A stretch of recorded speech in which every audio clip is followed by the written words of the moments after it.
So let's get into this. We got 3 minutes, almost going into 4 minutes. I started recording while I started up the air conditioning. I have it filled up. Now, while the engine was warming up, you could see the pulsation of the fan, and you can see the low side was going up and down, about 1 degree up and down, constantly.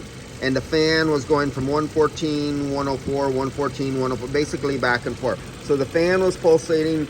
The compressor was going through a little bit of motion of hunting back and forth. Everything was going, you know, like a waveform. Let's go over the temperature. Oh shoot, I'm going to lose the temperature. I want to show you that.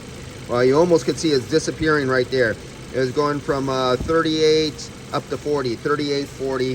So for about 4 minutes almost, it went 38, 40. And then if you look really careful, all of a sudden, you see the high side went flat, the low side went flat, and now the low side, there's no movement.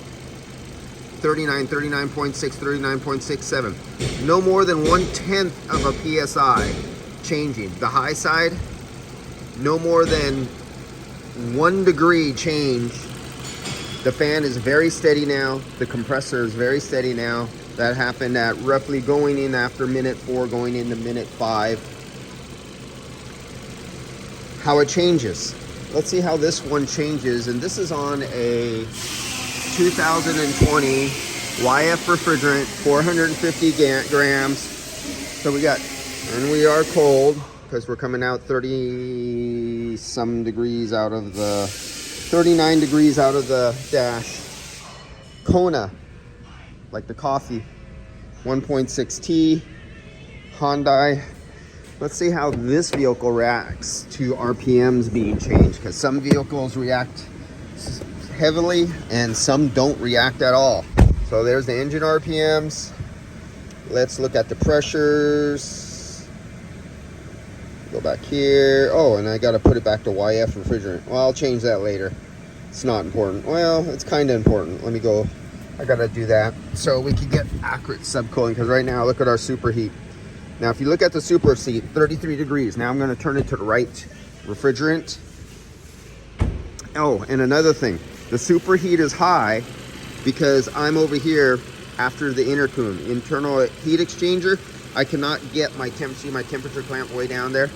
It's after the internal heat exchanger, so it's picking up the heat of the liquid refrigerant on this vehicle. Makes a huge difference. Look at the suction line temperature, 66 degrees on the suction line temperature. When I could get my fingers back there and I could touch the suction line coming out of the expansion valve, right out of the evaporator, and it's like, oh, I'd say 41 degrees or so right at the expansion valve, at the suction line. But then the suction line goes through the internal heat exchanger and it comes out over here at 67 degrees. And if you've seen many of my videos on internal heat exchangers and I take the temperature before or after, sometimes there's barely 2 or 3 degrees of superheat, and the temperature, there's barely any temperature. But on this vehicle, year, make, model vehicle, there's a drastic difference on the temperature of the in and out. They're not all the same, and it's different on different vehicles at different ambient temperatures. It all depends on how the software was designed to handle the system.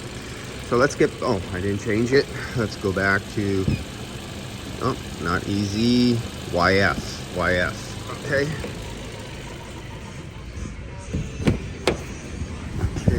Let's give this thing some RPMs, and let's see what this year, make, model Hyundai reacts to engine RPM. So let's go up to about 1500 RPMs.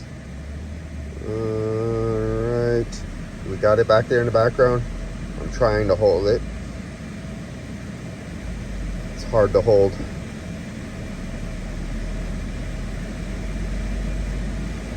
Well, if my foot wouldn't go up and down and I could keep it nice and steady, that would be nice.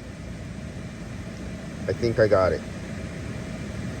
So it looks like I got it at close to 1700 RPMs.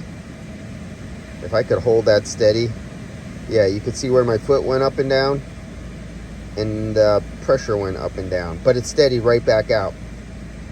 So whether it's at idle or 1700 RPMs, the computer takes over, holds it rock steady. Let's go over to see if anything changed on the temperature.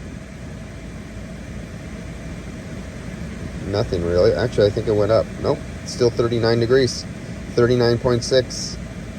So whether we're at idle or 1500 RPMs, 1700 RPMs, no difference. Let's go to 2500 RPMs. You know, guys with the whack off, jerk me off cans go, well, if I pick up the RPMs, it'll make the low side pressure go lower and I could feed more refrigerant in faster. So I'll sit here and whack off the can, and what happens? Absolutely nothing. Low side pressure, PSI, absolutely nothing. Whether it's idle, whether it's 1700 RPMs, or whether it's 2500 RPMs, nothing happens to that low side to go lower.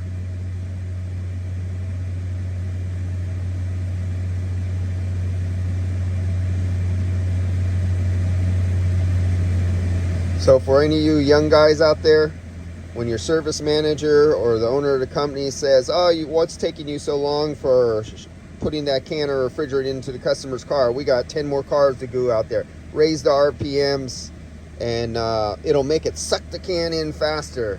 You could tell your boss to go pound salt. No, I'm just joking, guys. Don't do that. It's not good. Only I could tell bosses to go pound salt. And I always have. And I fired them. Bosses are usually idiots.